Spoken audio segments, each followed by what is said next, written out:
Welcome back, everyone, for another deep dive. This time we're getting our hands dirty, literally. That's right. It's all about soil today. You guys sent us Chapter 6 from what looks like an incredible resource, Deep Roots, a practical handbook on soil health, fertility, and its use in construction. It really is a fantastic handbook. And Chapter 6, Soil Conditions and Plant Selection, is so important for any gardener or, anyone working with plants. So let's break it down. We're diving into sections 6.1, 6.2, and 6.3. Selecting plants based on soil depth. Right. Plant growth and the water table. And planting strategies for challenging soils. By the end of this deep dive, you should be able to glance at a patch of ground and have a much better idea of what will thrive there and, more importantly, why. Absolutely. So section 6.1 kicks off with this idea of matching plant roots to soil depth. We've all seen those diagrams with different root systems, some shallow, some deep, some spreading out like crazy. How important is this in real-world gardening? It is incredibly important. In fact, the book has a great analogy. Oh, I love a good analogy. It says you wouldn't try to cram a giant oak tree's roots into a tiny pot. No, that'll be silly. Well, the same principle applies to your garden. Different plants need different amounts of space for their root systems to thrive. That makes sense. For instance, lettuce and strawberries. Yeah. They have shallow roots, and they're perfectly content in shallow soils. But if you try planting a tree or alfalfa in that same shallow soil, they'll struggle because their roots can't reach down to the water and nutrients they need. That's a great point. This actually makes me think about my yard. I have this one area that always seems to dry out so much faster than the rest of the yard, even though it gets the same amount of sun and water. Interesting. Do you think that can be because the soil is shallower there? It's definitely possible. That's what's so fascinating about understanding soil depth. It helps you explain these little mysteries in your garden and make adjustments. So how do we figure out how deep our soil actually is? Do we have to become amateur archaeologists and start digging trenches everywhere? Well, a soil probe can definitely be helpful, but the book also suggests observing your existing vegetation. Oh, that's interesting. Yeah. If you see lots of shallow-rooted plants thriving in an area, it's a good indication that the soil depth is limited. On the other hand, if you've got big, healthy trees growing, you can probably assume the soil there is deep enough to support those roots. Okay, so we can use what's already growing as clues about the soil. That's a great tip. We've talked about matching plants to soil depth, but let's move on to section 6.2, which deals with the water table. Right. What exactly is the water table, and why should gardeners care about it? So imagine the water table as like an underground lake. Okay. It's the level below which the ground is completely saturated with water. It fluctuates constantly based on rainfall, the season, and even things like irrigation. So there's this hidden water source beneath our feet. How does that affect our plants? Well, just like with soil depth, different plants have different tolerances for how wet their roots are. That makes sense. Some plants, like willows or cattails, they love to have their roots in constantly moist soil. Oh, okay. But for many other plants, a high water table can actually be a problem. Their roots essentially drown because they can't get the oxygen they need. Uh-huh. So that's why some parts of my yard turn into a swamp after a good rain, while others dry out super fast. It's not just the soil type, it's the water table too. Exactly.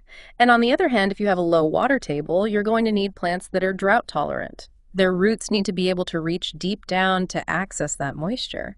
So it sounds like we need to pay attention to both soil depth and the water table, when choosing plants. But what if the water table fluctuates a lot? Like in areas that get a lot of rain in the spring, but are much drier in the summer? That's a great question, and the book actually addresses this specifically. Okay. A fluctuating water table, it presents a challenge because plants need to be adaptable to both wet and dry conditions. Right. It's similar to what you see in like monsoon climates. Oh, yeah. Where plants have to be able to handle periods of intense rain followed by periods of drought. So we need plants that are tough. Tough enough to handle both extremes. Exactly. And it really highlights the importance of understanding your local climate and how it affects the water table. That knowledge can really help you choose the right plants. Okay, so we've covered sections 6.1 and 6.2, soil depth, and the water table. But let's move on to section 6.3, planting strategies for challenging soils. Okay.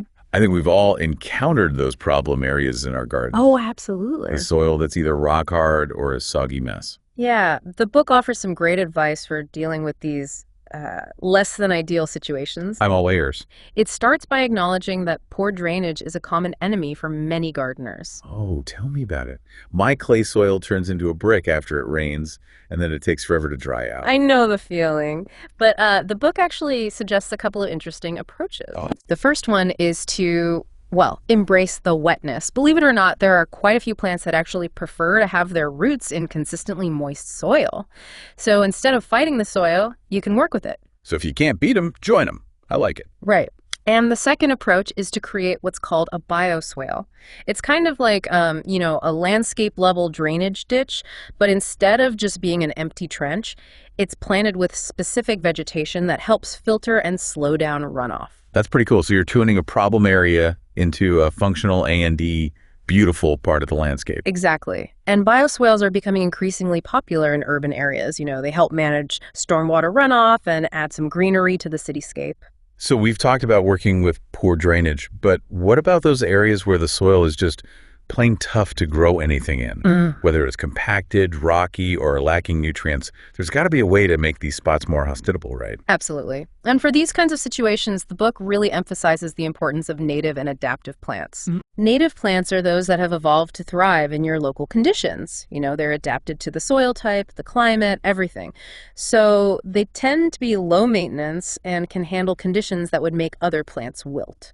So it's all about choosing plants that are already equipped to handle the challenges of that specific environment. Exactly. And adaptive plants are those that might not be native to your area, but they have certain traits that make them well suited to specific challenges. Like they might be drought tolerant, or they might have a strong root system that can break through compacted soil. So it's like expanding our plant choices beyond just natives, but still being mindful of those existing conditions. Exactly. And the book actually takes this idea a step further by talking about creating what it calls resilient plant communities. Resilient plant communities, okay. Basically, the idea is that instead of planting a monoculture where everything is the same, we should aim for diversity. I love that idea. So instead of a monoculture, we're creating a little ecosystem. Precisely. And the book gives some great examples of this in action. Think of low-maintenance gardens that use native plants in areas with poor soil. Right. Or green roofs in urban environments that use shallow-rooted, drought-tolerant plants to thrive in those challenging conditions. And you know what else? Even polyculture farming, where farmers mix different crops together for better soil health and pest control. That's fascinating. So instead of just thinking about individual plants, we're thinking about how they interact and support each other as a community. Right. And that's one of the key takeaways from this chapter. You have more control over your planting success than you might think. By understanding your soil, considering the water table, and choosing the right plants, you can create a truly thriving and resilient garden, no matter the challenges. This is making me think about companion planting, how certain plants can benefit each other. Yeah. Is that part of creating these resilient communities? Absolutely. Companion planting is a perfect example of how we can harness those beneficial relationships between plants. For instance, planting basil near tomatoes can help repel pests. It's all about understanding that plants aren't isolated individuals. They're part of a larger ecosystem, and we can use those connections to our advantage. So cool. It's like we're not just gardening, we're creating these miniature ecosystems in our own yards. Exactly. And it's a constant learning process, Yeah. The more you observe and experiment, the more you'll understand those intricate connections between soil and plants. And the more successful you'll become as a gardener. I'm feeling so inspired to go out and experiment. Chapter 6 of Deep Roots has given us so much to think about. I bet you're feeling the same way. Oh, definitely. I'm looking at my own garden with fresh eyes now. So as we wrap up our deep dive, what's one final thought you'd like to leave our listeners with? I'd say don't be afraid to get your hands dirty. Experiment, observe, and most importantly, have fun with it. Gardening is a journey of discovery, and there's always something new to learn. Wonderful advice. Happy planting, everyone. This has been such an eye-opening deep dive. I feel like I've learned so much about soil already, but I'm curious to hear what stood out to you from Chapter 6. Honestly, for me, it was how all these concepts connect together. Soil depth, the water table, choosing the right plants, it's all part of a bigger system. The chapter really helped me see those relationships more clearly. I agree. And speaking of connections, I'm curious about this idea of resilient plant communities. It sounds like a great concept, but how do we actually put it into practice? What are the steps involved in creating these communities in our own gardens? Well, the book really emphasizes that it all starts with observation.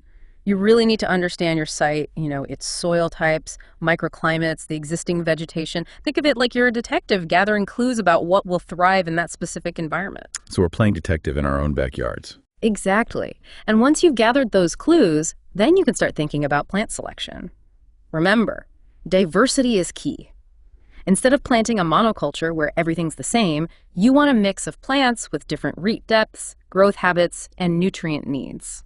So it's like assembling a team of plants, each with its own strengths and abilities. That's a great way to think about it. And just like a diverse forest is more resilient to pests and diseases, a diverse garden is more likely to withstand challenges. This is making me think about companion planting, how certain plants can benefit each other. Is that part of creating these resilient communities? Absolutely. Companion planting is a perfect example of how we can harness those beneficial relationships between plants. For example, planting basil near tomatoes can help repel pests. It's about understanding that plants aren't isolated individuals. They're part of a larger ecosystem, and we can leverage those connections to our advantage. That's so cool. It's like we're not just gardening, we're creating these mini ecosystems in our own yards. Exactly. And it's a constant learning process. Right. The more you observe, the more you experiment, the more you understand those intricate connections between soil and plants, the more successful you'll become as a gardener. I'm feeling incredibly inspired to get out there and start experimenting. Chapter 6 of Deep Roots has given us so much to think about. I bet you're feeling the same way. Oh, definitely. I'm looking at my own garden with fresh eyes now. So as we wrap up this deep dive, what's one final thought you'd like to leave our listeners with? I'd say don't be afraid to get your hands dirty. Experiment. Observe. And most importantly, have fun with it. Gardening is a journey of discovery, and there's always something new to learn. Wonderful advice. Happy planting, everyone.